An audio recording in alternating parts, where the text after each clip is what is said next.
Ô Machado, além da mudança no IBGE, a informação aqui na coluna da Rosia Kennedy é de Guido Mantega na Vale e mudanças na Petrobras. Ô Machado, esse seria o combo. O combo é grande, né? Chegou a hora, porque reforma ministerial você acaba vendo todos os postos, né? Você acaba, não é um ou outro, outra pasta, você acaba abrindo ali todo o mapa do governo e discutindo tudo o que é possível fazer. E aí o que acontece? Não só no IBGE ou qualquer outra autarquia do governo, você começa a olhar também para cadeiras que o governo tem em conselhos, em presidências, até mesmo em empresas que são consideradas privadas, né? A Vale é uma situação um pouco mais complexa, porque por mais que a Previ seja o maior acionista, cuidado quando falam que é acionista majoritário, não é majoritário nada, é maior acionista.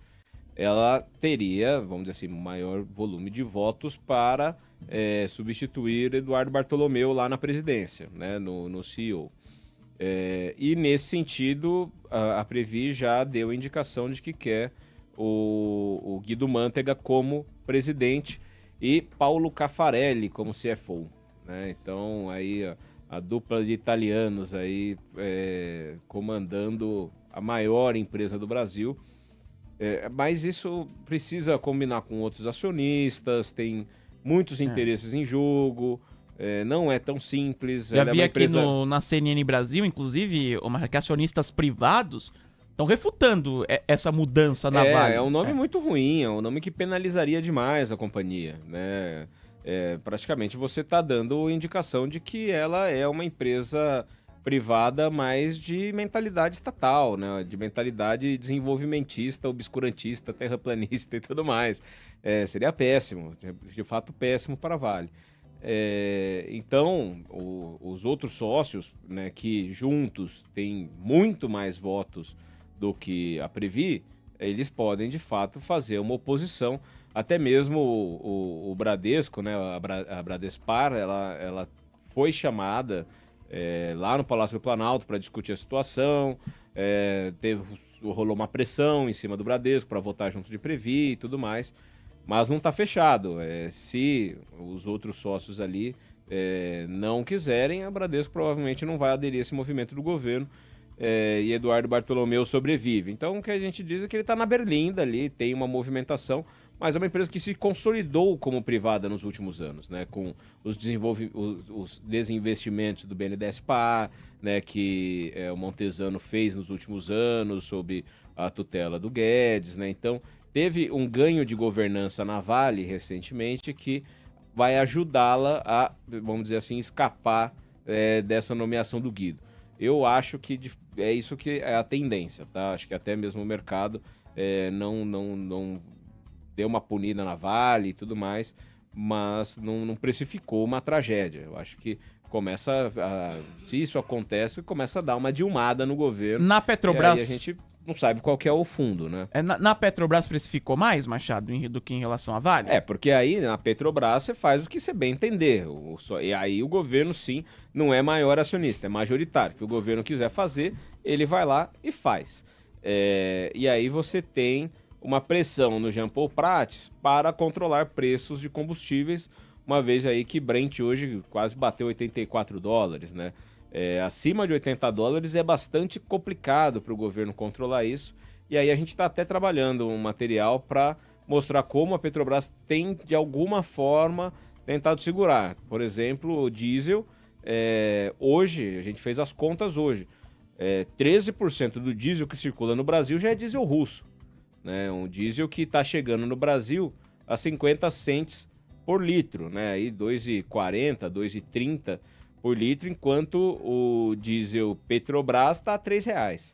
Então você tem um desconto razoável aí de 20% do diesel importado russo, que, lógico, a Bicom reclama, porque está matando o segmento dos importadores. Isso pode piorar uma situação de desabastecimento, porque se você começa a fazer um dumping aí sobre os outros players de importação, que correspondem hoje aí mais talvez uns 15, 16% do mercado, você pode criar um risco real de desabastecimento no país.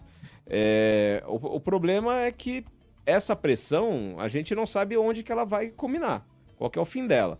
Jean Paul Prats pode continuar, é o principal cenário, pelo menos para mim, mas precisa entregar o que o Palácio do Planalto quer, que é uma política de preços que faça com que o combustível seja barato.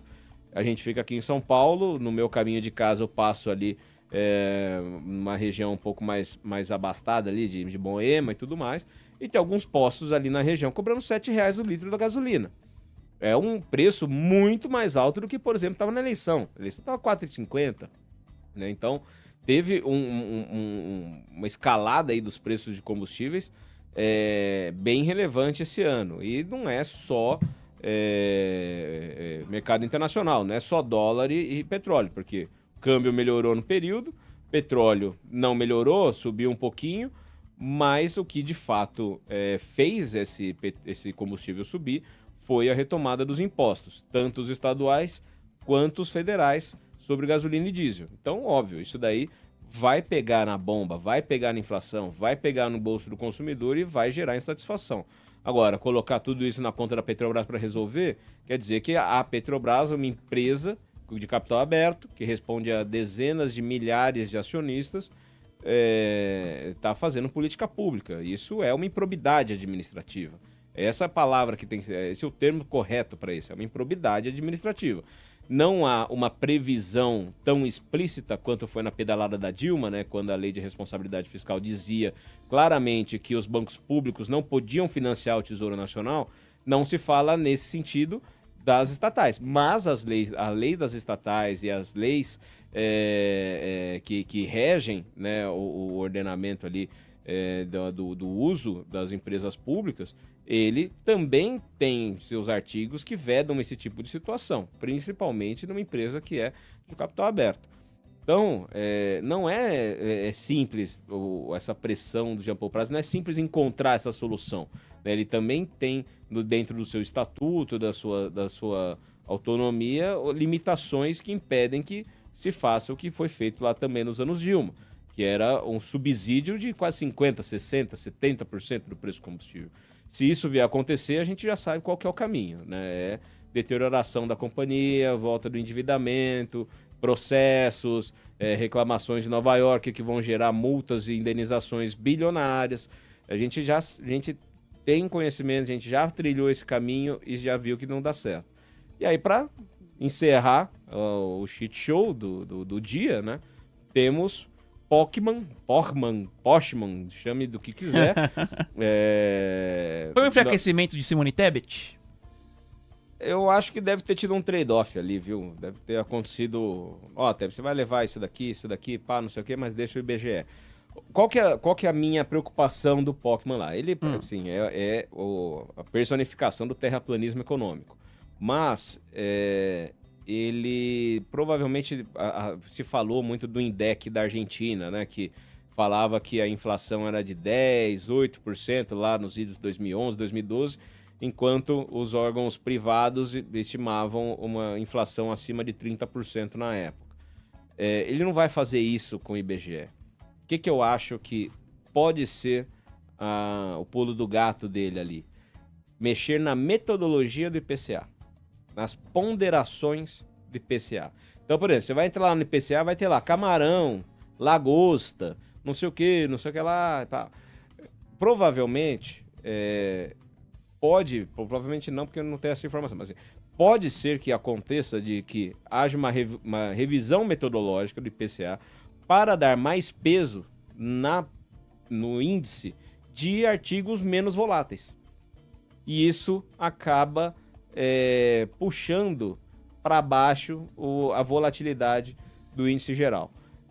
Isso seria uma sacada, vamos dizer assim, mais sofisticada, mas obviamente também uma improbidade, algo que você está maquiando números, né? Não é novidade também dessa turma, para gerar números desinflados de inflação, né? Números artificiais.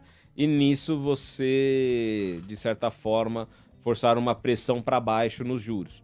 Obviamente, isso não vai dar certo, porque não importa o índice, Não importa se o IPCA está 4, se está assim, é só uma métrica, ele não é um retrato fiel da realidade. Ele é uma metodologia, ele é uma métrica. Por isso que o IGPM dá um número, por isso que o IPC-FIP dá outro número, por isso que o IPCA dá outro número e o INPC, que também é do IBGE, dá outro número. É uma única questão de metodologia, é o prisma pelo qual você olha a realidade. Ele não quer dizer que esse seja, de fato, o sentimento da população em relação aos preços. Né? Tanto que se falava muito de como os pobres estavam sofrendo com a inflação no momento que a inflação não estava tão alta. Por quê? Porque alimentos básicos estavam lá na casa do chapéu, enquanto outras coisas não estavam com uma pressão inflacionária tão grande. A mesma coisa pode acontecer com a maquiagem dos números. Fica parecendo que a inflação está controlada, mas na verdade no bolso do consumidor a sensação é justamente a oposta.